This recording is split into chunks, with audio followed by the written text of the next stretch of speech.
Hello, everyone, and welcome to another episode of The Secret Origins of Mint Condition. I am your host, James, and joining me, of course, is Joe. Hey, folks, how you doing? And joining me is our excellent X-Men expert once again, Arco Esposito. Hello, everybody. Thank you. And joining us is returning guest, friend of the show, frequent contributor, Joshua Murray is with us again. Oh, hello.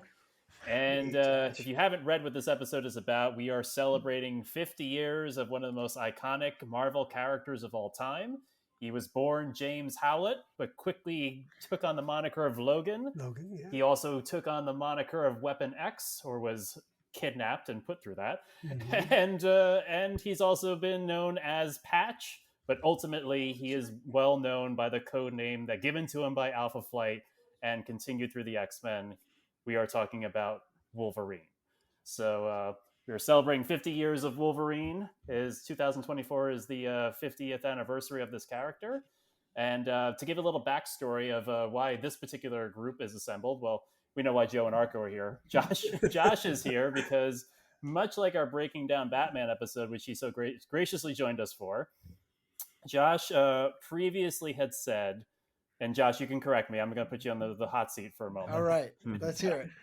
Josh had previously said that Wolverine, much like Batman, before we had a discussion, was like an overused, hyped up, godlike character that the fan community online, he can do no wrong. No one can kill him. No one can stop him. And the way, I think your biggest issue, much like with Batman, was not the character itself, but the fans around the character. Is that correct? You're spot on with everything. And then how the fandom then dictated, I feel like, in my limited knowledge, the future of Wolverine. And rather than him growing, I feel like in a natural arc, it was all by what the fans wanted, and maybe all comics are like that, but it just really seemed with Wolverine, all of a sudden he looks like Hugh Jackman and everything, and you're like, okay, all right. So may I ask real fast, Josh, Yeah, how old are you? I am 40 years old. Okay, very good. So you're 10 years younger than me. And where would you say would be the time that you actually got into Wolverine? Well, so out of all the comics, I don't have a ton of comic background just as a kid, but my comic love at the time was X-Men, and especially in the 90s we had the cartoon with the greatest theme song of all time. Greatest. But I apparently I'll take full responsibility for this. My brain does a thing when something's really popular, my brain instantly is just screw that. I don't like that it does that. And so I think that's what happened with Wolverine, and then it just got worse over time, because I always liked Gambit was always my dude, and I like kind of like a Nightcrawler, people kind of off the beaten path, but I guess they're super famous all the same. But and then Wolverine, just I don't know, it's something about the character that everybody wants to play as in video games, or he's everyone's favorite X-Men, and I'm just but what does he do? He's just I'm grumpy with claws. You know? Okay. Well, this is where you hopefully you get right now. No, that's fine. He's actually right to a certain extent. However, I think that he's more been influenced more over the last 15 or 20 years rather than the character as he was made and how he evolved up until what I think is his classic time in the comics between 1980 and 2000. Okay. So that's where I think you're going to get the most out of the character and his growth. So we'll go all over that. And I'm excited. Hopefully you'll get a better appreciation of it. It worked for Batman. Cool. And I dislike Batman way more than I dislike Wolverine. And so if I could come around to that, then okay, all right, cool. Yeah, there's hope, guys. There's hope. Okay. So I figured I'll start. So that's why Josh is here, because also Josh is very inquisitive. He likes to learn. He makes very good insights. So Josh, I have to say, just a primer for the audience, I gave you a few things to read, just to kind of give you some Wolverine background of, obviously there's 50 years of history. I couldn't give you 50 years of history. I tried to distill it down to the highlights. So you read X-Men Origins. That's the movie. I gave you Origins, the comic book to read. Yep. And I gave you the Chris Claremont, Frank Miller run to read. Yeah. No, I'm sorry. Was Frank Miller like established at this time? Because it says like Yes. penciler. Okay. Because like I don't, not being a comic guy, I don't know the level of a penciler, or is this like, oh, Frank Miller's an up and comer, or like what is a penciler? That's what my copy said. Frank Miller, like penciler. I mean, I or think something. he was established. I mean, had he done the Dark Knight Return? He'd already done D. No, he didn't do Dark Knight No, this is Return, but before he Dark was Knight Returns. but he was already big on Daredevil and helped turn around that book, and including introducing characters like Elektra and Bullseye, or not so much. Well, definitely Elektra, but I'm not sure if Bullseye was actually introduced at that time. But that character became who he was through the Miller run on Daredevil. Yeah, he had some. He Okay, did a couple of drop-ins on Spider-Man, a couple of annuals. Mm-hmm. Yeah, absolutely. Yeah, so And Okay, cool. as big, but not as crazy as Moore was. Yeah. All right, interesting. So having read those issues, to kind of open us up, what you just told Arco, and Arco you discussed, what is your thoughts after reading those two series on Wolverine? Well, it definitely was eye-opening. Like I like the origin one. Like I like the switcheroo in the beginning where it's clearly like Logan, the groundskeeper, looks just like the Wolverine that we know, and then all of a sudden, like they're like just such bad people, and I'm like, wow, this is really like swinging for setting Logan up to be such a bad dude. He like kills dogs and everything, and then all of a sudden, like I totally was hooked by it because knowing that he's old and has healing factors, I was totally okay with the idea that it's during the influenza outbreak that he would just be Wolverine, like full grown as we know it. So the fact that James, the sick little boy, then all of a sudden gets the claws, I was like, oh, okay. I did not see this one coming. It seemed a little bit like I couldn't believe they were making who I thought Wolverine was so bad.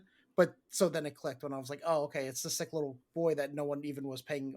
I wasn't even hardly paying attention to him because I didn't think he was going to be who he was. So I thought that was really interesting. And then the Wolverine one that was it took place like all in Japan, right? 1982, Frank Miller's. Yeah, yep. So it reminded me of there's this movie, Paul Schrader movie called Yakuza, and it reminded me a lot of that. Had a lot of similar themes to it.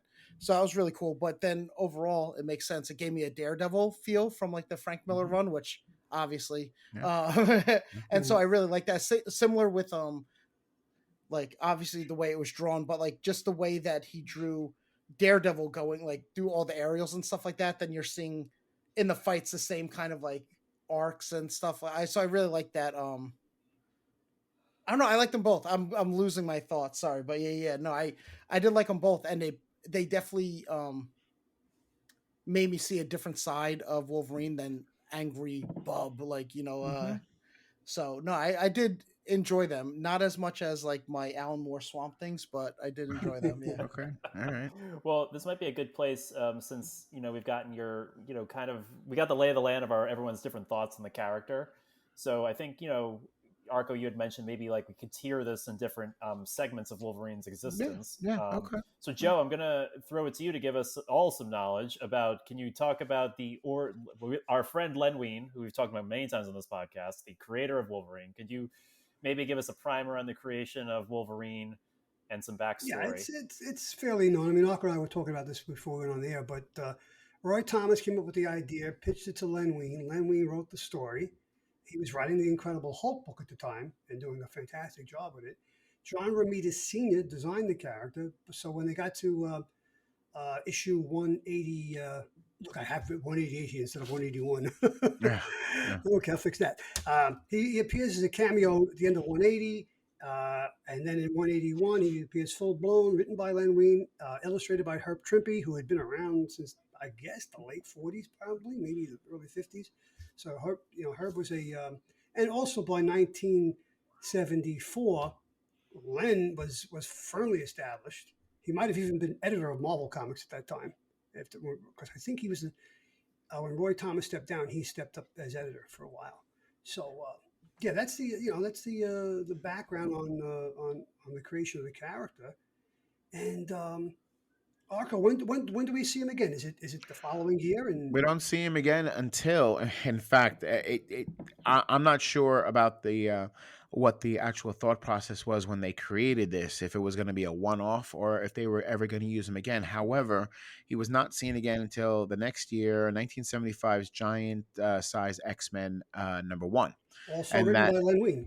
yes, and but drawn by Dave Cockrum, as Dave I said Cockrum. in the past. Not my favorite X-Men artist. Hmm. His art was just a little bit too flat for the kind of action that they were that they were trying to do, and it wasn't until John Byrne came along about 15 so issues later that I believe that the X-Men really took off.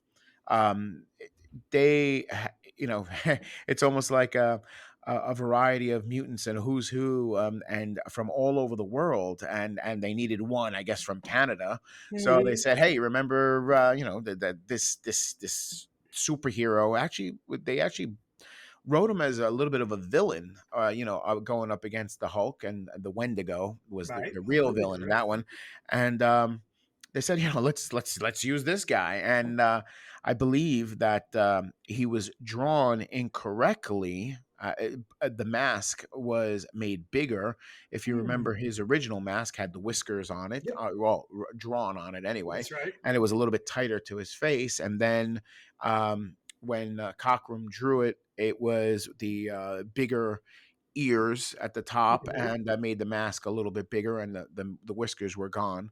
So that would became his classic look, yellow outfit, and he was not in the 70s the superstar character that we would know him as later in the 80s. What he was an enigma. We've spoken about this before, that it took about 5 or 6 issues before anybody realized that his claws were not part of his costume, which was the original story. That's right. Originally written, he was supposed to have this costume that had claws on it. It wasn't supposed to be part of him or his power set. And it wasn't until issue 99 of X-Men that we realized that that was actually a part of him that came out from his forearms. Um, as he was written, he was gruff, he was hot tempered, and that was something that has stayed with him throughout his career as an X-Man and in Marvel. But he also had a softer side, especially when it came to the women Hmm. in the X-Men. Of course, everybody knows that he immediately fell in love with Jean Grey, to the point that he would just fight, Cyclops, Scott Summers at every point if he could have. And there was that animal attraction between him and Jean, and that has been something that has been touched upon many times Many times. through That's right. not only the comics, but has also been seen in the movies. In X-Men Last Stand. We won't speak of that too much, but then in the second, in the Wolverine movie from 2013, Famke Janssen made cameos as Jean Grey once again, but dead Jean Grey, Mm. and there's still that attraction that they had between them, and so that was something that they touched upon early on, also, that he had a softer side, but one thing, he was the consummate teammate of especially after Byrne came in there, the way that they wrote him, that he started to become the backbone, and even I would say the strength of the team, even though they had Colossus. Colossus was still a young child, and, as big as he was, 6'6" or 7 feet tall in his armored form. Wolverine was the compass of this team through the Byrne years, even through the Dark Phoenix saga that we have we've done the episode about in the past. Wolverine helped keep that team together after she left, That's right. and we've gone over who he was. We said that his name is James Howlett, but we didn't learn that until 2002, and rather controversially, they decided to come out with that, and I love that. However, I also love the mystery behind him Mhm. to a certain extent, because then they started doing a little bit of the mind games. Now, um, he was a part of Weapon X program, which was the super soldier program of Canada. We learned that later on in life. Yeah, Josh, if you didn't know that, that's exactly what that was. That's Mhm. amazing. Yeah, that's exactly what that was. And Wolverine was born in the late 19th century in the middle of Alberta, Canada. Actually, right on the I believe it's called Cold Lake. It was the area, which is actually a real area on the border of Saskatchewan and Alberta, if I'm not mistaken. It's right up there in in the middle of Canada, So a lot of wooded farm areas in there, and he came from a relatively rich family as a young boy. Growing up in that, we learn he was very sickly and only had two friends, one of which was a rough and tumble kid named Dog, Mhm. and one was a little girl caretaker to help him, take care of him while his parents were doing whatever. Her name was Rose, and when we saw Wolverine as a young boy, his parents were, his father was, a loving father, but he was, I guess he was, for lack of a better word, a little bit of a wimp. Mhm. And the mother, you could tell, off her rocker, and you find that her the patriarch, the patriarch of the family was that was the grandfather who really ruled the estate with an iron fist. And we learned that the family had suffered some tragedy at some point earlier where they lost a child. Okay, you don't know how. But you kind of figure that, sickness. I believe influenza. Somebody said Mhm. earlier. I think Josh, you said that was going around. It was definitely before the Spanish flu, but people were dying for whatever reason back then. So that may have been something that set the mother off. Here we are. Young James is can barely keep up. He's got asthma. He can't do anything. Can't get out of bed some days. And Dog and Rose are trying to help him out and everything. And we learned that James's mother, Wolverine's mother, is actually having an affair with a person called Logan. And Josh, you said it yourself. He was drawn, as we know, Wolverine, and we know Wolverine's name is Logan. So, before it was even said, you put two and two together, and you kind of think that, well, this may be his father. Mhm. Turns out that it was, and then his mother was having an affair with the groundskeeper, who was, you might as well. He was just a drunk. He was beating dogs. He was beating his own son, who he called Dog. We don't even know what his name was, and issue number 2, I remember going into mint condition back in 2002. And James, we've spoken about this, but I go in there and I'm looking forward to it. I know it's only a 4-issue series, and the art was great. I love Andy Kubert on there. I love the way it was written. It was everything. And I remember I was buying a dozen comic books at the time back then, but I could only get 2 of that issue, which is fine. I won't say anything about it. And I remember James giving it to me, and I go, "Did you read it?" And he goes, "There are no words." And I just, as I said it, I'm getting goosebumps, And I remember James. It was one of those things that I always remember. I went home and I read it, and I could not believe how that story came out. You're right, Josh. It was a great reveal, Mhm. and for you, I wonder if it was as good for you as it was for me, that they finally gave him a backstory that really made sense, and that they were going to stick with it, and have, for the most part, stuck with it in the 20 years since. And as everybody knows, I hate when they retro something. If I grow up with something, I want it to be that way forever. That's how I know it. That's why when I talk about X-Men, I go, this is how I know it, and this is how I will, discuss it. And whatever happened in the 2000s, it's Elseworlds as far as I'm concerned. Yeah. So we find out that James Howlett is actually ends up being Wolverine. He's got bone claws. We know that he had bone claws, and he ends up killing his own father because he doesn't know is his father, because he shot the person who he thought it was his father, blew his face right off right in front of him. That set off his mutant power, and his bone claws for the first time stabbed him. Also slashed Dog in the face, and he goes running off into the woods. His mother kills himself. It's a tragic story, especially when you think about how young he is. Goes off and into the wilderness. Rose goes after him, and they basically grow up together. Go into a logging community someplace in issue 3 and 4.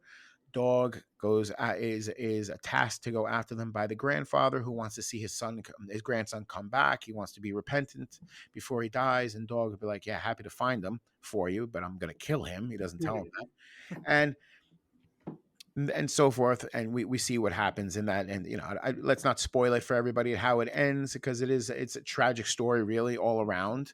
But I will say that when Origins really missed out on one thing, in my opinion, and that is giving Dog the backstory as being Sabretooth. Yes, I was about to ask you that, Yeah. Arco. That was the question I was going to ask you. Was like, were you disappointed I was that disappointed. he did not turn out to be Sabretooth? You know what? And I understand if they didn't want to give you that right then, but they never ever went back to it. And I just read an article, and I'm sorry that I can't remember who actually wrote Origins. So, but It's Paul Jenkins. yeah, okay, Paul Jenkins, it says maybe it is. As long as whoever comes along next respects Dog as a character, I don't care who he ends up being. Just respect where he's come from, and what we did with him. I really think that was a big swing and a miss on that. I think that maybe that's where they were leaning, but they didn't go that way in the 4 issues, which is fine. It was 4 issues, wasn't it? It was. Yeah, It was. Okay. So that's my one critique, and it's a relatively small one, but if you're giving the origins of Wolverine, then why not give the origins of his greatest enemy, who we have thought to be related to him to some degree? Could have been his brother, stepbrother, half brother in this case, or his father. It's all been teased through the years in almost every single incarnation of them, whether it be regular Marvel, Ultimate Marvel, TV Marvel. I mean, it's always been there, teased in the background. But that's the one thing that I felt that they could have done a little bit better with. So that I'm sorry. Go ahead, James. No, I was going to say, Argo, just before I don't know if you were moving past Origins, but I wanted to give Josh an opportunity just to say, Josh, just to Arco's question, were you surprised when you saw the reveal of who Wolverine was? Was that surprising as it was to you? It was It was just as surprising to me. I didn't suspect it at all. Which Me neither. As I'm trying harder and harder to become a writer, what I love more than anything is getting surprised out of left field, but without it be it's earned. That's a very earned moment, but I didn't see it coming at all. I didn't. I don't know if breadcrumbs were there, that if I had an inkling that I could have followed it or not, but it was very well hidden. And where it comes out, they did such a good job of creating the chaos that all the characters must feel in the artwork, and the different people coming in, because I heard noises and there's fights. And then when the guy got shot point blank in the face with a shotgun, I was like, what am I reading? This is crazy. I didn't know that it got down like that. That was nuts. When it was the sick little boy had the bone claws, I was like, wait, I'm totally backwards now, because I was expecting them to somehow redeem the Dog character. Basically was what I was expecting, that somehow redemption then becomes Wolverine, and so they're showing how messed up the upbringing was. But I mean, what's his name? James is not that far removed from that. He's just not physically abused by the groundkeeper, but still growing up in that environment and everything. So it was earned. But yeah, no, it surprised me very much so, and I was like, okay, I like it. I think my bias towards Wolverine, I was expecting everything to be kind of low hanging fruit, and so when it blew way past my expectations, I was like, oh, okay, no. And that's my first inclination of I'm definitely wrong in my assessment of this character. I can't say it will change, but yeah. I think I think Josh, you are right with the low hanging fruit part, but it's possible and probable, in my opinion, that some of the stories that you have written that's the reason why, because in the hands of good writers and artists, I don't think that it's been that he's that blunt of a character. He's much more in depth, and we'll go over that with some of his series and everything. Yeah. um so Oh, if I could, Arco. yeah. Oh, sorry, Arco. One No, more. go, I don't mean to no, keep go cutting ahead. you No, off. no, it's okay. Don't worry about I it. just like it would be a good time to also just Joe, since you're the senior veteran here, the comic book reader, when you read, were you impressed with Origins like Arco and I were, and like Josh is reading it just now, or what were your Very thoughts on it? much so. I found it to be. I like to be surprised, but when I'm surprised, if it's that means okay, I missed it, but it makes sense. If I go that means this is out of left field. He pulled it out of his ass. I don't know what the hell's going on here. Well, that was a big moment, and so it just made sense, and Wolverine to me, just talking about this great character, he's the biggest badass in comic book history as far as I mean, don't give me the Punisher or the Vigilante or whomever. No, or Darth Vader. No, it's Wolverine. He'll wipe them all out. So I mean, that's why I love the character. But as Arco's alluded to, he's a character who has soul, and he'll do anything to protect his teammates, and he'll go great lengths to do the right thing. And sometimes when he does that, he's going to hack some people apart to do it. But yeah, there was the great thing in Origins where he goes like as selfless as he can be, because you know how much he cares about Rose and everything like that. Yeah. And there's a great line. I don't want to jump too far ahead to the other one that I read, but when he was saying that he took care of things, I forgot who he was talking about, but it's like the female character just realized that the way Wolverine takes care of things is much different than the way she takes care of things. Because I think she's saying something like, "Oh, we could ask them all these questions and almost like interrogate them," and then like the light bulb clicks, like, "Oh no, Wolverine took care of this, and we have different definitions. There's no one left to tell the tale." And stuff like that. Yeah. No, he's badass. I just think that I think with comic books, the humanity in the heroes is the most appealing and great thing. And then with the fandom, that's what they find to be expendable. And they just keep building up like a godlike character. And that's, I think, where it starts to lose me. So getting these insights to these other stories that I didn't know about these characters, it's like, oh no, like Wolverine just in these two comics I read, because I don't really remember too much of the old ones that I have upstairs, but like he's got a ton more nuance than I ever gave him credit for, because I only know like schnick, like stab, be angry, like and that's it. He's not Hulk smash. No, he's not that. Yeah. And except in one he said someone drove him to Berserker, right? And it was the first time he did that in front of it was and it was her father. Yep.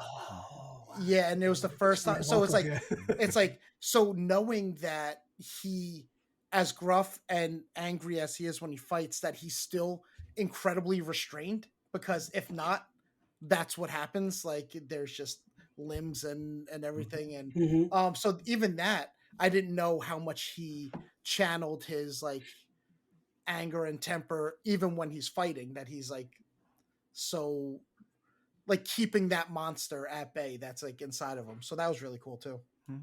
So Arco, I'm sorry, I wanted to just get those thoughts before we moved into the past the origin timeline. Yeah. Okay. So yeah, absolutely. Even though we're starting at the beginning, even though Origin came out in 2002, which will probably be the end of where I end up with Wolverine. But so after that, he goes into the woods and he's basically lost to the world. And if you can just remember the the best part of the movie Wolverine Origins was the montage through the years of him and Sabretooth, Yeah, it's Liv Schreiber's tremendous. character, going through all the wars that they had been in together. The World War One, World War Two. They went through Vietnam and maybe even Korean War in there something. So he did all those things, and through the early 20th century, late 19th century, early 20th century, he started dealing with it was a little bit of a soldier of fortune. He was traveling the world. He had done a lot of different things. He fought in World War II with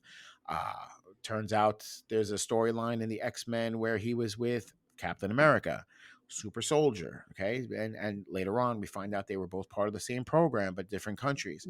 I believe that for some silly reason, I believe that Black Widow was there too, back in the 40s or 50s, but I could be wrong. So he's part of that. Wolverine remembers the firestorm that took over Tokyo back in in World War II, because he was there. He had seen it before. There's he mentions that in the X-Men in the like 118, 119. He was there. So you learn that he had. I'm giving you his origins. We've learned this through the years, but this is the things that is his canon. So he has a love of the Japanese culture. He met Mariko Yoshida at some point in the in the X-Men comic books. In the I can't remember her exact date. I apologize, but had an attraction to her, which later on became love. Wanted to marry her in the Frank Miller series we'll get to. And Wolverine we spoke about Jean Grey, but that nothing ever came of that. And after she died, he ended up taking in under his wing. It was a little gruff to her in the beginning, but you saw what he did with Kitty Pryde, and how he became a mentor to her. Going back real fast, he was found in the he was found in the wilderness, okay, by the Weapon X program. Now he was not, he wasn't drafted in there. I mean, he was pretty much kidnapped. They found him in a bar drinking. They drugged him. They shaved him down. And what's funny is before they put him in this this septic tank to before they put his adamantium in him, they were like, whoever did they use a bad razor on this guy? He's he's got his hair is coming back. They missed all this hair. No, it was growing back from 2 minutes ago. His healing factor. Dr. Cornelius was running a doctor named Cornelius, a mad scientist, really was running the Weapon X program, and I apologize. It's not actually Weapon X. It's the I'm sorry. It's actually not Weapon X program. That's how it always was. But Weapon X is Weapon 10. He was the 10th in the line of subjects that they were trying to create the super soldier. And we've had a few of them since then that have either fought the X-Men or been part of the X-Men, like Phantom X. So they do this, but they also do something which I personally hated, but they messed with his memories, so he can never tell what was real and what wasn't. And that's why we couldn't figure out exactly who he was. He had no recollection of it. But we also learned that his healing factor also heals his psyche. So any trauma that he comes across is actually to help him heal. He kind of sort of forgets it.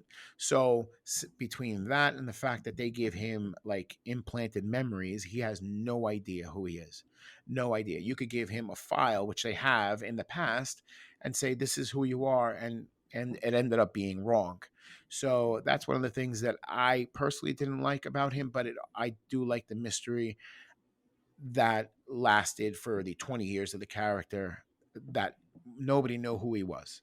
And that tortured him because he had no semblance of family other than the X-Men, which is why he, latched on to them so strongly. And Alpha Flight Weapon X tried to get him back. He didn't want to go, and that's when Byrne came out with all those great characters: North Star, Aurora, Guardian, Sasquatch, Sasquatch, yeah, Sasquatch. Snowbird. That's basically Snowbird. the first incarnation of Alpha Flight, and he stayed with the X-Men, obviously, and became a family with them. Now we're getting into the early 80s. Phoenix is dead. Dark Phoenix story is over. Scott Summers is gone. And now you have who running the show.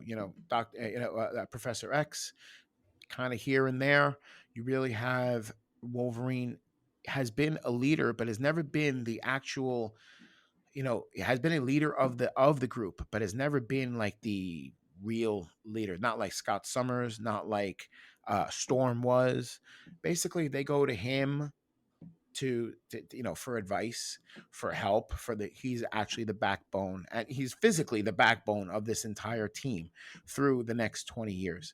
So we're getting to 1982, and this is the first limited series that came out of any X-Men, obviously, and by that point the X-Men were the most popular comic by far and away. I mean, we're talking by 3 or 4 years that had already become that. Mhm. And Frank Miller, still up and coming by that point, but had a name for himself, put this together and gave him a depth that we had not seen up until this point. As Josh, as I'm sure you were surprised by it too, as I was also.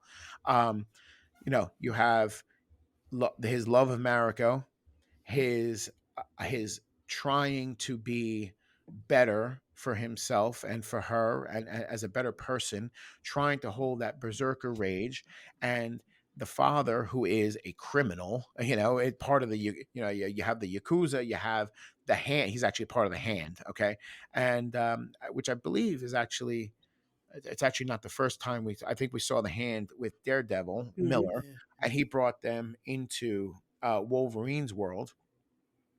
And the Hand has had Wolverine and the Hand have had a lot of dealings through the years, and Wolverine is now, he actually gets beaten by Mariko's father, who I apologize, I can't remember his name, and he has to now he has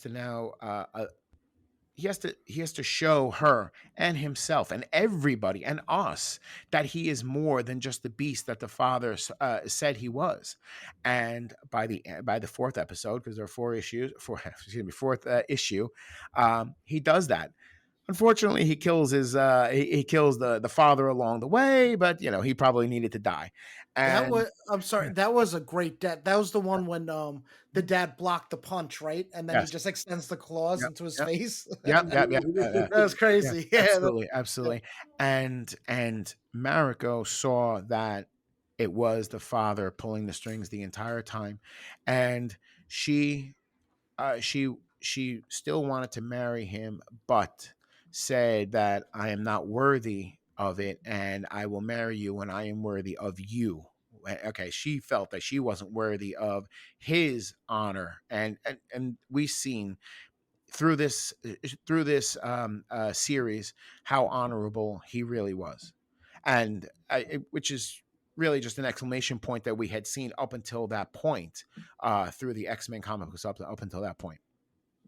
Yeah, he has this a tendency that I could definitely relate to, where I don't know what happened with Rogue and Carol Danvers. I'm assuming that she took all her energy to the point that she died, maybe. Avengers Or was Avengers Annual number 10. I'd be happy to Oh. talk to you about that sometime. So but he has this, it's if I'm remembering the line correctly, something like he could forgive Rogue for like the stuff that she's done, but what she did to Carol Danvers, like he could never forget that. Like almost like he doesn't care what's done to him, but someone hurt his friend and he'll never like get over that. And I mean, we see that he does. That's very short lived once they start working together, but that's something that I relate to. Like I'm sure many people do, but it's like hurting me versus hurting someone I care about are two totally different Mhm. animals, and I could stomach stuff done to me way more than I could anything done to a friend or a relative. So that was a very interesting quality that I didn't know that his loyalty was like of that relatable level, you know, because everything about him, from my knowledge, is so overblown because the bulk of my knowledge comes from his portrayal in the comic in the cartoon, which I don't remember having a problem with. He was just always the least interesting to me out of everybody that I was encountering in the cartoons. But then, you know, to have him fight um with like a wooden samurai sword and talk about how he's just like getting the hell beat out of him, and he's like glad that he could heal, but he's like, I'm gonna be paying for this later, and Mhm. all the poison staying with him. And then you jump to whatever Wolverine movie was where he like blocked the nuclear blast with his back, and you're like, okay, we jumped a column here because he was like really getting beat up by wooden swords, and now he's like taking full nuclear blasts, like, and so that's where I get lost with that jump in between, like the way he's portrayed in like movies and stuff versus the Wolverine that is more Okay. relatable in the comics, if that I makes get it. sense. I mean, I've seen him actually killed and his heart ripped out, and one drop of his blood Blood. ended up on a magical crystal, and he was reborn like that. So, I mean, they have shown him to be able to be regenerated by literally Okay. one cell. Okay. See, I didn't know And that yeah, either. Yeah. and that's been through a few different incarnations of him. But not that that was a bad storyline. I enjoyed that, but whatever. Yeah. So you're talking about being beaten by the wooden sword. We also learned that he had spent time in Japan, and a few years later they came out with. By the way, if anybody doesn't realize this by now, anything that Wolverine touched in the 80s was absolute gold. All right. I mean, gold, whether the story sucked or not, it sold. All right. Because I had to have it. So the next one was 1985's Kitty Pryde and Wolverine. Mm. Great story. Terrible art by Yeah. Al Milgrom. I Yeah. saw it. I have I a mean, note. I have a note in my notes about that oh, because God. that's one of my favorite stories. I saw Arco hates Al Milgrom. Yeah, absolutely. I'm sorry. I'm glad you remember that, Joe. Great storyline, 6-issue Yeah. story, and goes into in depth about how Wolverine, for all intents and purposes, is a samurai, a masterless Yeah. Yeah. samurai, which um, and but we do see who taught him to be a samurai in this limited series. Not only do we learn that, but Kitty Pryde actually, and I haven't seen it too much in the last 20 years or so, but Kitty Pryde was taught to be a samurai in this limited series. Her Mhm. hair was cut short, had something to do with her father, who was a businessman and owed money. There, got involved with the yakuza, and a samurai called Ogun ends up, teaching her to be a samurai, but is also the person who taught Wolverine. But he also had some sort of mystical kind of, powers to him a little bit, which they show at the end. You see that he Wolverine, kills Ogun. All right. The mask that he has is a classic mask. It's an epic. The devil mask that these ninjas wear, and that is another great example of how much he loved, Kitty Pryde. Would do anything for her, would die for her, practically did die for her. That's also where we meet Yukio, the kind of crazy girlfriend, Japanese girlfriend, and everything. That he is with. If I'm not mistaken, is that his son's mother? I really that's someone's gonna have to look into that because I apologize. Dakin? His son Yeah, Dakin? yeah, Dakin, I think whatever. so, I but can't even again, I'm say not that. sure. Can Yeah. you?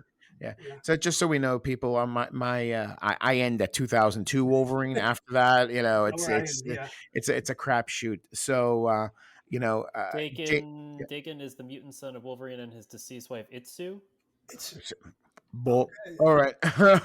Okay. If that's what you're telling me, all right. I don't know. That's what Google's telling me. Yeah. Okay. So Yeah. Steve Perel out there, if I'm wrong, you can put it in Yeah. the comments. Okay. Hey, Steve. There you go, Okay. Steve. Also, Arco, I just wanted to touch on Sure. I haven't read it yet, but Mhm. apparently we're in the fall of Caraco right now with the Okay. X-Men, and Kitty Pryde is going back to her samurai I'm roots. sorry. Caraco or who The is Krakoan Caraco? age. Krakoa. Krakoa, Krakoa. sorry, Okay. I'm Krakoa. sorry. Well, All right. All the right. Yeah, Krakoan age is coming to an end, and sometime next year they're going to reboot the entire X line. well, it's starting in January, but Yeah. Kitty Pryde is going back Okay. to. They're All right. digging out those. Finally, they're digging out some of the Yeah. samurai roots. Okay. Oh yeah. Because she was badass, and she used that a lot during the next 5-6 years of X-Men. So that was pretty cool. Yeah. So you know, Wolverine. There was 1985, 1986, Fall of the Mutants. 1986 is Marvel Mutant Massacre. You see what happens to the group. He comes to the front when Storm's not around. He is taking over the group. 1987, Fall of the Mutants. Okay, they all die on national television. They all go. They're reborn and they go live in Australia. All of the major great stories have something to do with Wolverine. There is an issue. I apologize. I can't remember. It's like 234, 235, something right before the Genosha storyline where Wolverine is implanted with a brood egg. All right, the brood is a space parasite. They look like wasps, but they're sentient. Mhm. And he's normally you would turn into a brood, but he looks like Wolverine. He's got his claws out, but he's got the brood face, and his healing factor is fighting it. So I mean, great storyline. And if anybody ever wants to see Space Sharks, please read that one because that's how the Brood get along and travel from planet to planet, which is amazing. Um, you know, at that time, me and my friends would be talking about the comic books, and when we loved the X-Men, we wanted to see them on cartoons. We wanted to see them in the movies. We'd be talking about Robert De Niro playing Wolverine because who else could it possibly be, And at 13, 11, 12, 13, 14-year-old kids, the only mutant that mattered was Wolverine. Okay? It's you're right, Josh, that he was overblown but never overhyped because you had him showing up in an issue of Hulk 340 in 1987. Yes. And we were talking about this before you got on, Josh. I'm sure if you've not seen this cover, you know it. You may not know the number where you have Wolverine drawn by Todd McFarlane, and he's growling and he's got his claws popped out, and in the reflection of the claws you have the Hulk, and they're fighting, and they end up, he ends up killing him. He ends up killing the Hulk, but the Hulk, this is when we also realize that the Hulk has a healing factor. That's what the Hulk is. He heals all the time, and he's like, all right, you ready for round two? And and they go their separate ways. And no matter what Wolverine does, he says it all the years of therapy, all the years of being in the X-Men, I always lose it. I cannot be more than this animal. And he's always down on himself, that you push him enough, he will slice you to ribbons, no matter what. Even if he didn't have the claws, I'm sure he would have tore people to pieces with his teeth. And I loved it. I couldn't get enough. I could not get enough. I could not get enough. It does not matter. The way that they wrote him in every and as in his series that came out the next year, the way that they wrote him in the X-Men, whenever he popped up as a cameo, okay, that book was better off for it. Not just because he was in it, but because whoever was writing it was going to be doing that much better. Even if the writer of Spider-Man, was doing great at the time, and I can't tell you who it was at the time, although McFarlane was drawing it. If they had Wolverine in it, it was going to be that much better. Okay, everybody wanted a piece of him, and they did not want to screw it up, for lack of a better word. They didn't want to be the guy to screw up Wolverine. I did not personally like his 1988 solo series as when it started coming out, because I like when everybody is together. I like when continuity keeps people not too far apart. And there is no such place called Madripoor in the world. Can Exactly. you please just call it Singapore? I promise you, it doesn't have a trademark. You could have called it Singapore because that's what it was. All right, okay. Mhm. Seedy underbelly in a Southeast Asian city, please. All right, it's Singapore, and I didn't like the Patch character. I didn't like the art. Oh, that was John Buscema. No, you can't say I that. no, I didn't. I wasn't, again, a little static. It wasn't. Better than Mal Milgram, though, no? Yeah, yes, Al Okay. Milgram. Al Milgram is just a step above stick figures, in my opinion. John Buscema was one of my favorite artists. Okay, okay.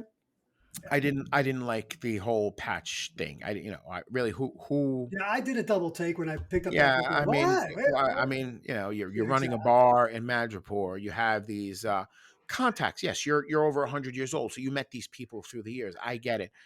Personally, I didn't like it. It did get better through the years. Okay, I can't say that it didn't, but when it first came out, I'm buying it. I'm like, I'm buying it just to buy it, but I'm not happy about this. But take my money.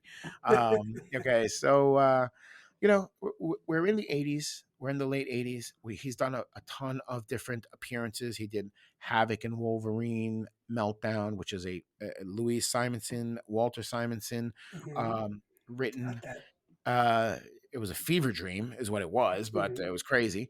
And then in the end of 1989, going into 1990, you had Wolverine versus Apocalypse, and it had to do something in the Savage Land. I have a dozen of those issues. There was only like one, I think, and I can't even tell you what it was. All I know is that I bought it because I had to have it. It had Wolverine in it, so I didn't think it was the greatest story either. In the early 90s, that's when Wolverine really peaked for me. Okay. We've spoken about in the past that at the end of Inferno, a lot of things changed in the X-Men. And, they were pretty much scattered to the winds over the next few years up until 1991, when uh, you had Claremont and Lee bringing back the team and creating two teams, but Mhm.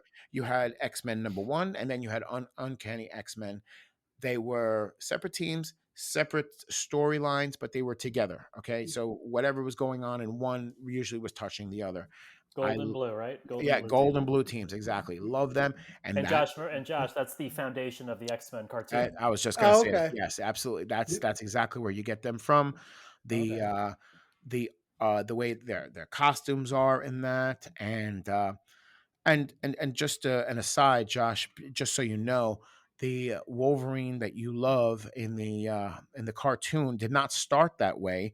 In the 1988 cartoon that they came out with, which was amazing art but terrible voice for him, he was Australian.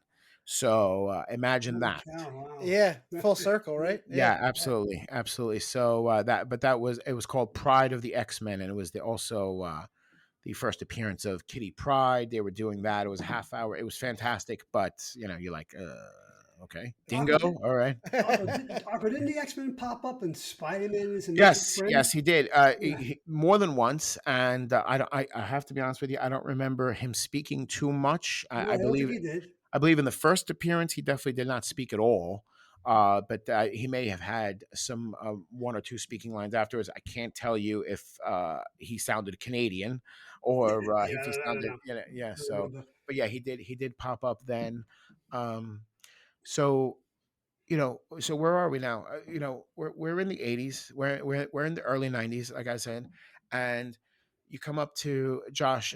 This is specifically for you, but you have some great storylines in uh, Executioner Song.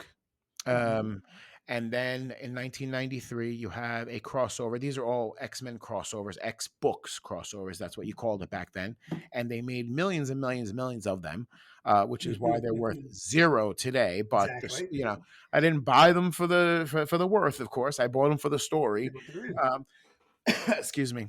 And they came up with Fatal Attractions, and this was Oh, yeah. these were the issues where we find out something about Wolverine that in almost 20 years before we had no idea about. Magneto rips out his adamantium because he never thought of it before, but let me do it now. Right. Rips it I out. think I have an issue of that where Yeah, all the adamantium's getting yeah, pulled yeah, yeah. out of Mhm. his body. Yeah, Yeah, yeah. and Jean Grey is keeping him alive. Putting together. Yeah, Yeah, yep. yeah, keeping him alive basically, and he somehow survives that, and and then the next he's healing a week or two, however long, he goes back into the danger room and he's all bandaged up, and he goes, I need to know if I can still hold a place in the team, and he goes out there and he goes to fight up against some robots or whatever in the danger room, and goes to pop his claws, and he's in agony screaming, and it's a full splash page of first time we ever see that he had bone claws. Mhm. And and the next couple of scenes, he's outside with Jubilee talking underneath the tree, and it was great. Jubilee took over the spot of Kitty Pryde. So again, there's always somebody there, especially a young lady that he takes care of, that he mentors, that he fathers along the way. And Jubilee was that mutant, that was that girl through the early 90s, well, most of the 90s really. I mean, Wolverine's And got the lone wolf and cub type of story. yes, Yeah, yes, yep, yep, yeah, absolutely, yeah, yeah. Very absolutely, good, James. Yeah. absolutely. Absolutely. And Yeah. and I believe that's a Japanese thing too, correct? So they kind of like drawing his Japanese history with that. So and I remember a great line, and she's talking to him, and he keeps on popping his claws out, and she goes, and like she's trying to be deep with him, and he goes, kid, there are things about myself that I don't even know. Like if these claws are bone, he pops them out, all right, with the bandage, and they're bleeding because his healing factor is all messed up. He goes, that means I was born with them. How come I do not remember them? Mhm. And she goes, doesn't that hurt? He goes, yep. Just doing it to keep the channels open like earrings, and I'll always Oh remember that. wow, Yeah, he that's goes, and crazy. that's Yeah, what he does, because he would heal every time. That was something yeah. that we learned also. Every time he popped them out, he would heal, and then he pop them out again. And one thing that Wolverine told you later on in life is he feels all the pain. Yeah. I mean, Yeah. he feels everything. He just heals fast. So Well, if you it's a cut good him, yeah, yeah, yeah, it's a good touch to make him have that like cranky gruffness to him, because if you know anybody that has like experienced long-term pain, like yeah, that is a trait that comes out, and you could tell they don't mean it. You could tell it's just they have a low threshold for anything else when they're yeah, dealing with all the chronic pain. yeah, So it's such a good touch like yeah. for the character. Yeah. They're concentrating so much on the pain, to they can't deal with anything else. That's when they're going to be cranky and gruff. You're absolutely Yep. right. So after that, okay, that to me is the actual pivotal point in X-Men, in Wolverine, and how he was written and how he was shown for the next 7 years. After that storyline, the big storyline was Age of Apocalypse, and Mhm. how he was portrayed in this other world, other timeline. Okay, and of course, who is he with at the time? He's with Jean Grey, and they're lovers over there, and he's only got one hand, and but he's got the adamantium claws. After all that, they made a mistake, in my opinion. Okay, they didn't know exactly what they wanted to do with him, and it took 7 years for him to get the adamantium back on his body. But up until that point, he had bone claws the entire time, which would eventually break every once in a while, and Mhm. it would grow back and all gnarly and everything. But they were they had the idea that they were actually running with, that the adamantium was keeping him from evolving into what he was really supposed to be, which was supposed to be a feral Wolverine like creature. And he lost his nose. He had that bandana across his head. He looked like a troll, really. And I did not personally like that, until one day they just stopped that. I mean, they didn't give him the adamantium back yet, but they just stopped that. And it wasn't until 2000, issue 100 of Wolverine, that they gave him the adamantium back. It took that long, and they finally gave it back to him, and he didn't want it, but ended up taking it. And Well, didn't Apocalypse give it back to him because he was Death, right? he He was was the yeah, horseman of he was Death. Excuse me, I apologize. It wasn't it wasn't in X-Men 100, Wolverine 100. They were going to give him back and he rejected it then. And that was with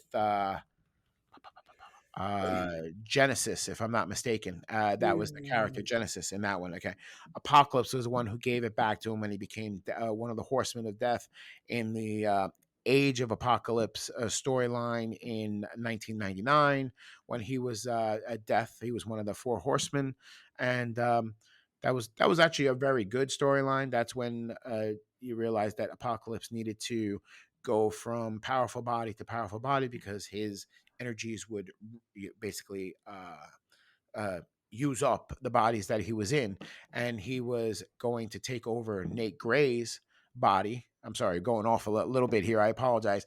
Nate Gray was the Age of Apocalypse version of Cable, and the pure version, the one that should have been without the transmode virus that Cable has.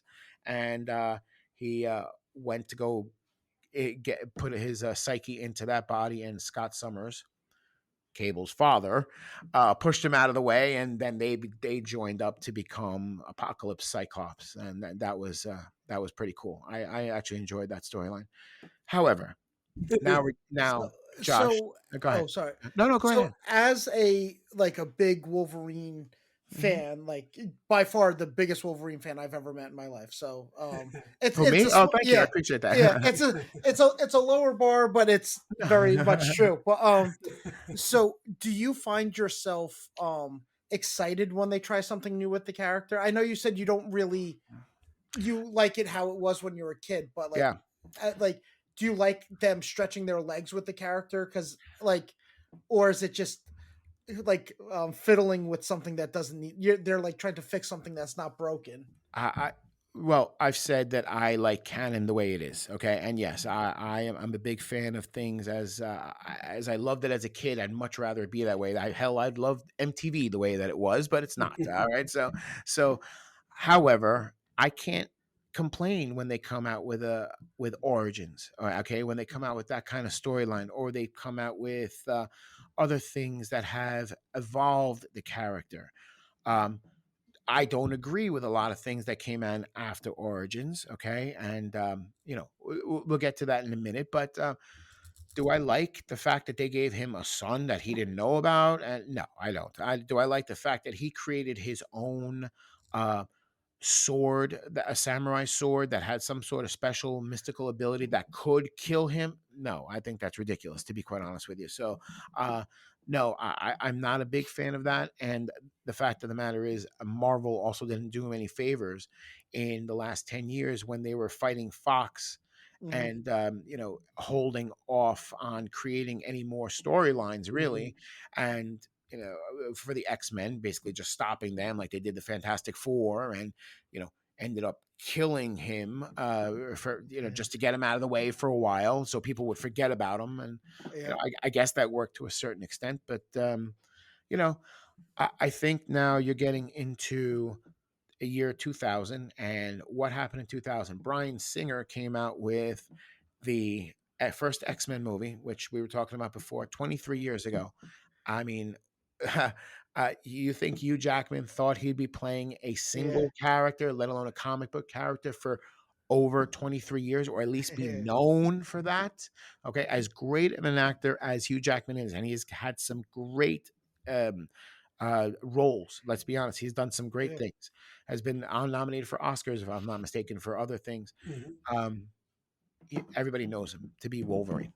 Everybody knows him to be Wolverine, and he always will. No matter what he does, he could invent a new form of math and be like, "Oh, did you hear that Wolverine invented new math?" Exactly. Yeah, that's exactly it. And Josh, one of the things that I always found very interesting, we've spoken about this in the past, is that after that movie and the success that it had, they started drawing him like Hugh Jackman, Yeah. and even made him taller. And Hugh Jackman 6'1", 6'2", whatever he is, Yeah. and Wolverine's 5'3". So apologizing actually to Len Wein that he was so tall, or somebody he did that. So I did enjoy that. The movies were fantastic up until the third one. And we won't talk about origins and everything, but I did love the Wolverine, and I did love Logan. Okay, Yeah, Logan was really yeah, good. I thought they were fantastic, and they used some great storylines to pick some pieces here and there from Days those of Futures storylines. Past too, right? Yeah, Days of Future Past. I apologize. Yeah, Days I forget of- that one. Yeah, Days That of was- Future Past, that's the one that has like the sickest opening, right? That's with all like the Sentinels are coming, and then what's her name? Blink is like going to Yeah, like yeah. Blink. That's funny. Yeah, Yeah, or is that yeah. That's who that is. That's who that yeah. is. Yeah, I love that opening. Yeah, That was good. and that was mirroring what happened in the famous Days of Future Past storyline from X-Men 141, 142, where all the X-Men were dead or dying in the very first few panels of those issues. So that's where they're coming from with that. After in 2001, a very strange thing happened to the X-Men. They decided that Grant Morrison was going to come in and write along with Frank Quietly drawing. Now, if you've ever seen Frank Quietly, or if you've ever seen the art of Frank Quietly, for some reason he draws everybody to look like him. I don't know. That's how I found them. I know they have It's a this different style. thin look. They have these lips. I have to be honest with you. I was not a fan of the look, and probably just marginally better of the storylines that happened in those X-Men. I didn't like that they got rid of the outfits. Okay. And and then writing them, I remember one of the lines that Wolverine's like, "Ugh, we're finally getting rid of those flaming spandex, and all that. And I'm like, hey, that's what I grew up with. I love you in yellow. What are you talking about? And lo and behold, where are we now? He's back in his he's been in his yellow, he's been in his brown. Yeah, it's gonna come full circle, right? It's come full circle. You can't.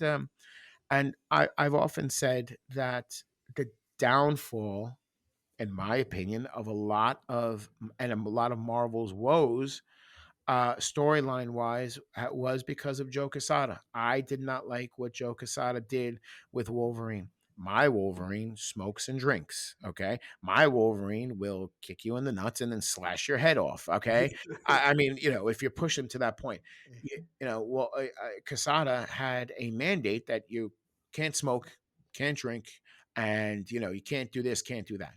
Okay, but you can kill 16 million mutants on the island of Genosha, and then you can have beasts in his secondary mutation saying, "Oh my God, this is terrible, but I love the burning smell of these people." And that's okay. Okay, Yeah. I love the smell of burning fat. That is exactly what he said. Jesus, and so I wasn't a big fan of that.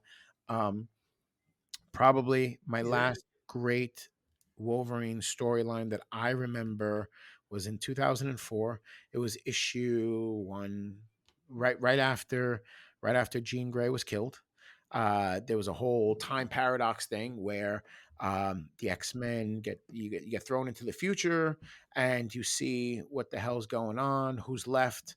You have Beast, he's all white, and he's like evil Beast, and he's like going out killing everybody. This like the whole world is a dystopian. Wolverine is still alive, still looks great. He's wearing his yellow outfits, cut off shirts. He's wearing his hat, and Silvestri was writing, was drawing that one. Jean Grey was in that. James, you drew something for me once. You remember? I wanted, the Phoenix, and after that, the White Queen and Scott Summers take over the school. Jean Grey is dead. She said, "Scott, go live your life," and Jean Grey's been dead since. Can you imagine that? It's been almost 20 years, but they have not brought her back. Am I correct? I honestly don't know. Wait, she's alive.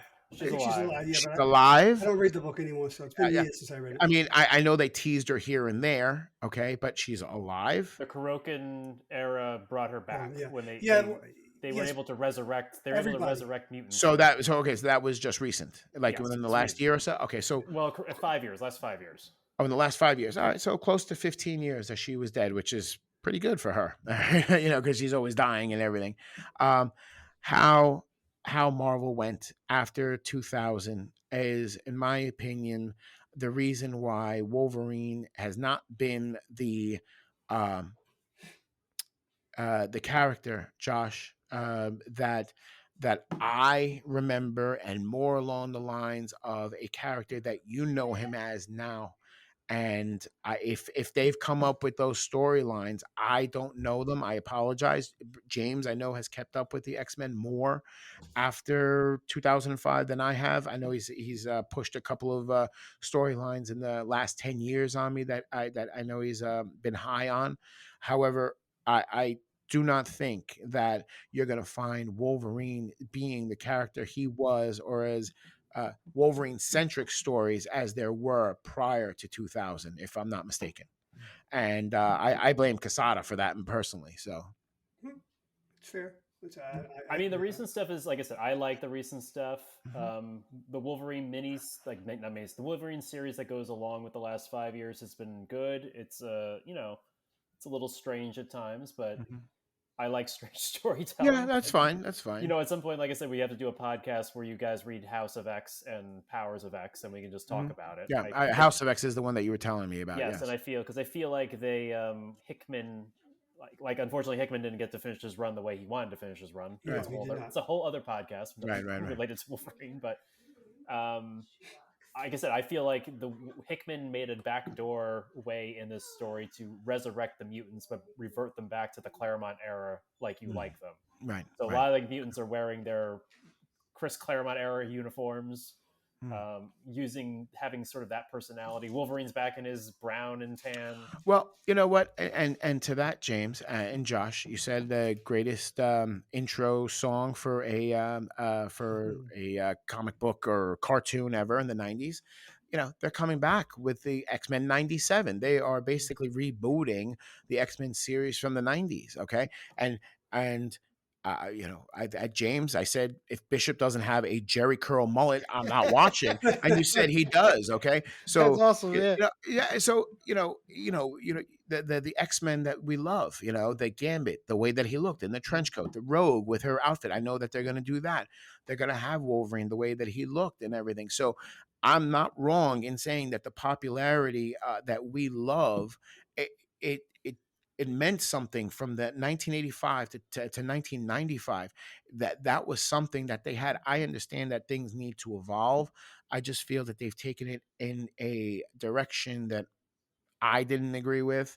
And I kind of stopped. I stopped collecting. I stopped collecting for a reason that I didn't find the stories anymore appealing, both in Avengers and X-Men.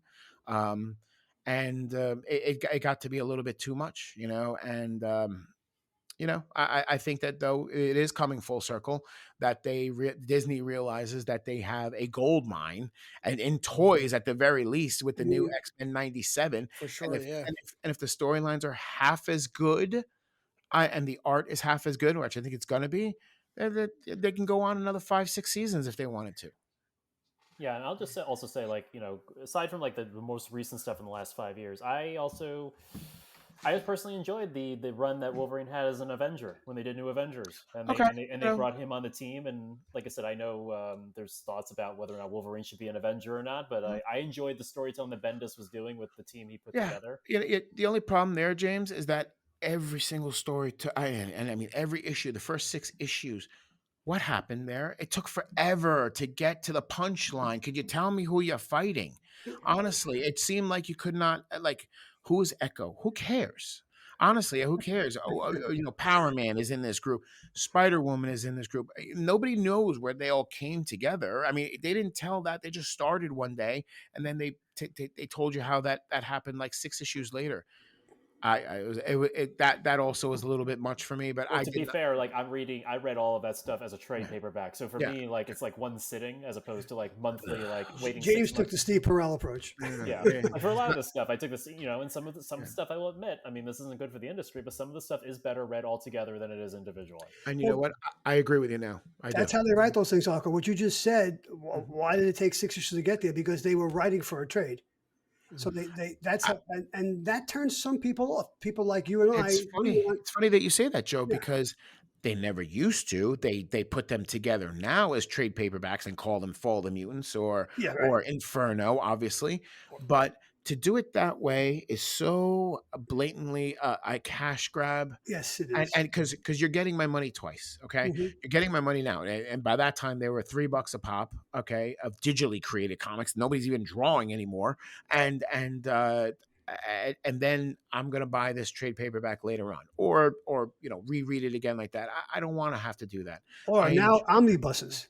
or Yeah, omnibuses, now yeah. that's omnibuses now. Yeah. I'm on the much newer side to comic books. So all my comics, except for the ones I collected as a kid, I do digitally just because that's the easiest way to access them. So the ones that are the collections of all the individual issues, those are the trade ones that you're talking about, or Well, like Yes, yeah. anything like Origins was 4 individual issues when we bought them, but yeah. you read Mhm. the trade on Hoopla, so Yeah. that's a trade, yeah. Yeah. Okay, so I will say though that in my own writing, like I'm working on a short story collection where I'm trying to do something similar where like each story can stand alone, but it works as one continual collection. And I'm taking a lot of kind of like mental notes from the trades because that's exactly how it was. Like each issue stands alone, but the issue that comes next has to give you just enough backstory so you're not lost Mhm. in the current issue you're reading. And so like seeing how they do that, I was kind of like, oh, this is like something I'm really glad to have been brought to my attention with comics, is because I'm taking notes on how to do that, of being like how to make each thing an individual but then work as one, like with trade paperback. So I think that's really cool. Yeah. Overarching storyline. Yes, that's Yeah. I mean, that was So Stanley's tagline was like every comic book is someone's first comic book, so he recaps everything that happened in the last issue. it's a little bit. Yeah, it's perfect. absolutely. And look, like at like I know comics have changed so much, but like just the age range in this conversation, right? Of like comics still being relevant. So he was on to something with that, James, Joe, definitely, but James, I'm not sure if you would remember this, and Josh, most likely not. But one of the greatest things that I loved when I was reading comic books in the '80s were their little footnotes when they would when somebody would mention something, and then a little footnote right under that same panel, they would do a little asterisk, and they would say back in issue this and this. Yep. Do you know how many comic books I went back to find just so I could see what they were referring to? I was doing that in the Oh, 70s. that's cool. Yeah. I mean, they got me just by doing that. Yeah. But that was continuity, Mhm. which I don't know if they do that anymore. So Well, being not at transparent DC, they here. don't. Yeah, well, yeah, That's but that happened. was That's that happened. was the continuity that Stan Lee was able to create from 1961 up until, in my opinion, 2001. Okay, after that, Extreme X-Men and Uncanny X-Men and regular X-Men, and everything was totally different. And whatever they were doing over there had nothing to do with anything over here. And I hated that because I didn't want to have to absolutely positively have to read those books because I didn't care what that team was doing over there. I cared about this team over here. And at least in the 90s, when you had the two books together, Uncanny and regular X-Men, even if there were two storylines, if they were fighting Ghost Rider and regular X-Men, they were doing a few panels of that in Uncanny X-Men, even though there was a different storyline there. Yeah. Okay. And, they're not doing that anymore. It was a disservice to a lot of the people who grew up on them. And I understand, we age out. I get it. And you want a new generation of kids, loving things. All right. That's fine. Not a I problem. get that too. Yeah. Yeah. But It seems like by keeping those footnotes, it's such a simple way to do both things at once, to Mhm. keep your original audience and get a new audience and bridge the gap. Because if a kid's reading something, and their dad's a comic book fan. It's like, oh, this says it's in issue 17. Like that Mhm. could be like a moment too. So it seems like for the amount of real estate that those footnotes take up on the page, it's silly to not just keep doing it. Yeah, I Well, agree. what they do now, especially in Marvel, is every Marvel book has a blurb, whether it be Mhm. page one or the Mhm. splash page, double page Mm. splash, tells you what's been going on, not only the last issue, but Okay. that's Yeah. for the storyline that's continuing. DC does it in a couple of their books, but they were the they were the ones who really started the footnotes, and then Stan, obviously in the early '60s, he said, all right, we're going to take this to another level. We're going to footnote everything so that people can find what we're talking about. Mhm. Um, And I did. And I yeah, did. and I did too. When I decided to start expanding my Marvel collection even more in the '70s, I would pull out a book from the '60s or late '60s. Oh, okay, there's that footnote. I got to get that issue Mhm. of Daredevil. Yeah. Yeah. Okay, so I think you can do both. The blurbs are fine, Mhm. but I still think you need to do the footnotes. I Yeah. like the footnotes. Yeah. But Well, that's- we have to wrap it up a little bit in this Yeah, that's podcast. fine. No, unfortunately. that's fine. That's fine. That's But fine. so to bring the plane in for a landing, which Yeah. well, first, Arco, let me just say that was a fantastic recap of Wolverine's history. incredible. Thank you. That's awesome. Yeah. For the That's so first cool. 35 appreciate years of that. his life, Yeah. we appreciate Like a that. school That's night. awesome. I took notes. Yeah, right.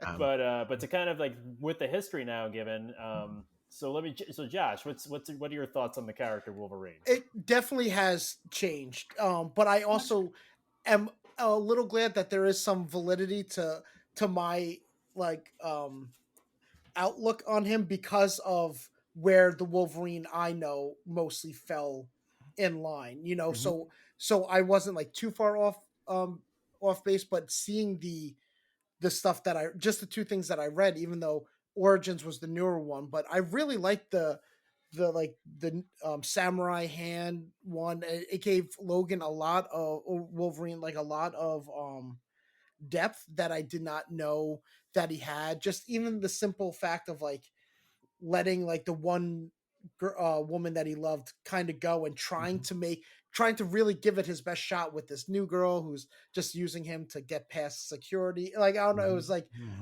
and then seeing little twinges of his loyalty and his character, and just like seeing also a I don't mean it the way it sounds, but like a weaker Wolverine that still had to be concerned to some extent about poison and swords and stuff like that. So but just seeing how he fought was really cool, and I really love that panel when the guy blocks the punch and then you just see like the blades come out. I was like, that's so cool.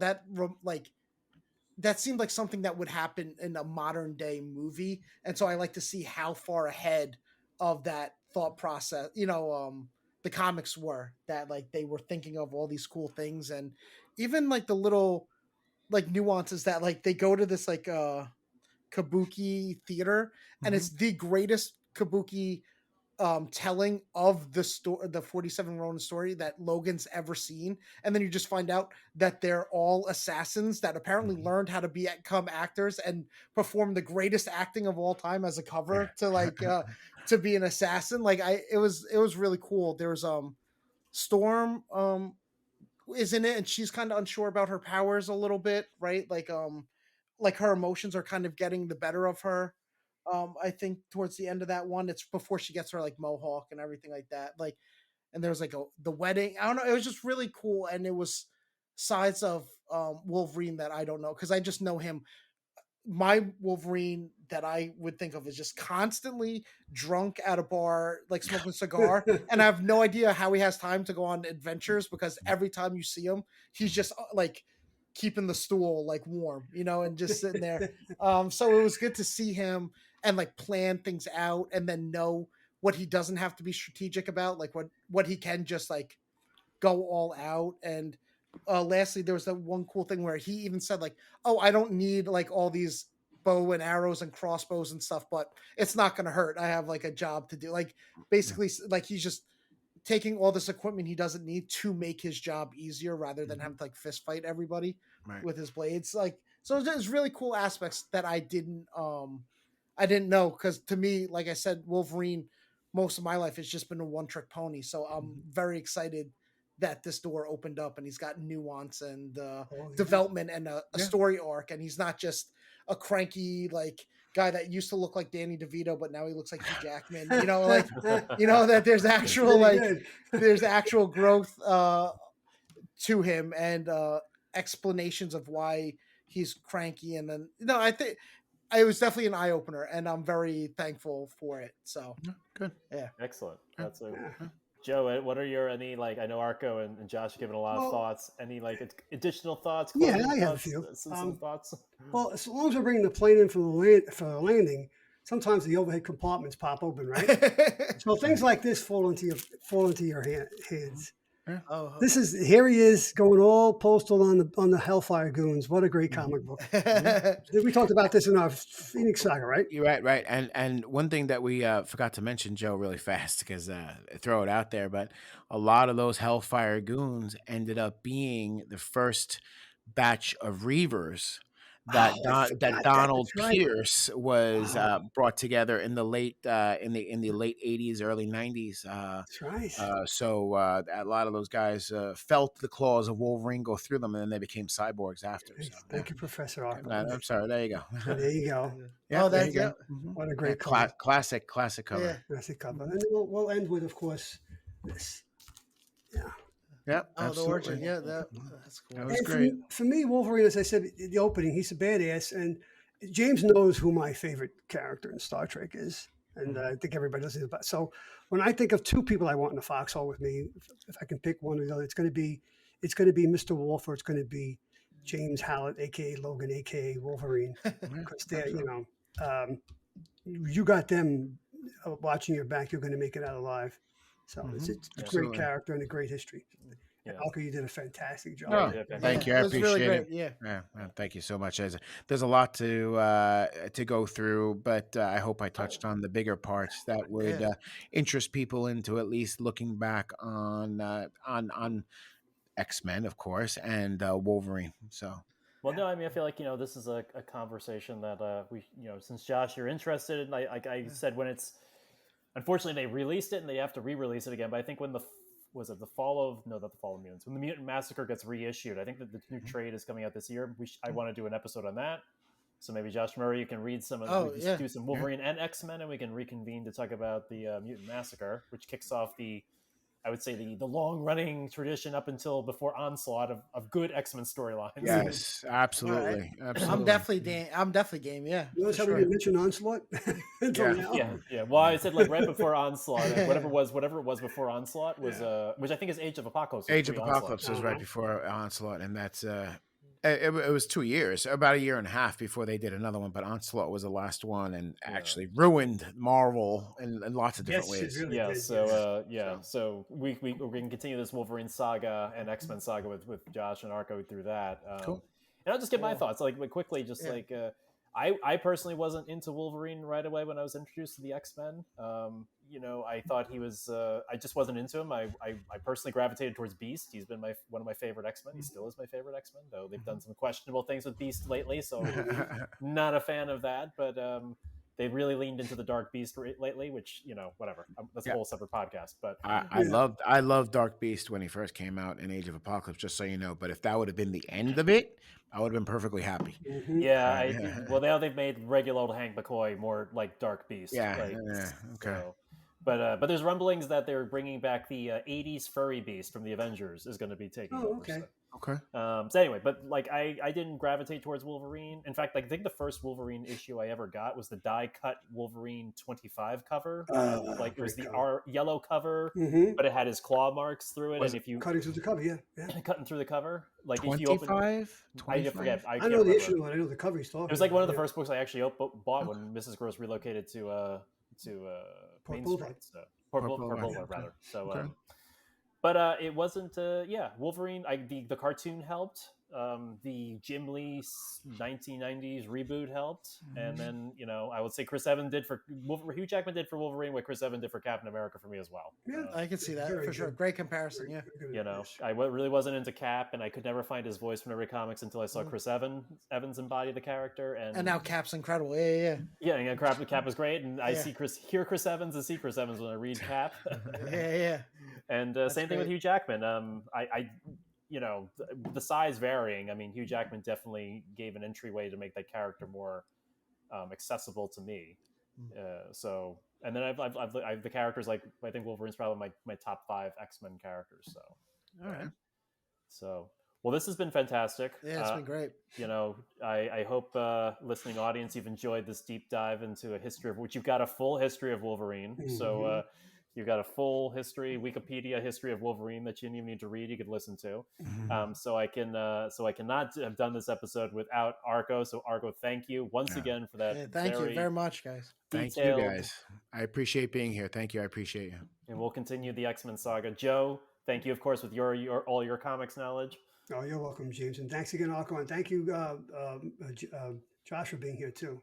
Thanks for having me. I love being on this, so thank you guys very much. Yeah. It's always so educational. I really enjoy it.